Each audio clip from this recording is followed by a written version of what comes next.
নমস্কাৰ বন্ধু বান্ধৱীসকল সকলোকে স্বাগতম জনাইছোঁ এডিআৰ 3.0 সকলোকে প্ৰিপাৰেশ্যন কৰি থকা ছাত্ৰ ছাত্ৰীসকলৰ কাৰণে আজি মই মেথছৰ এটা সম্পূৰ্ণ গুৰুত্বপূৰ্ণ মেথছলৈ কুৱেশ্যন সলিউশ্যনৰ কাৰণে আহিছোঁ।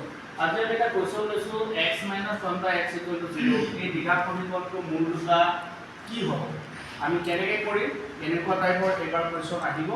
সলিউশ্যন আমি কেনেকৈ কৰিম, যেটো x - 1 by x = 0 ইয়াক আমি ইয়াৰ পৰা কি উলিয়াব লাগে, মূল দুটা হ'ব বুলি কৈছে। মূল দুটা হ'বলৈ হ'লে আমি প্ৰথমে কি কৰিব লাগিব, এটো এলচিএম হলো x, এটো x² - 1 =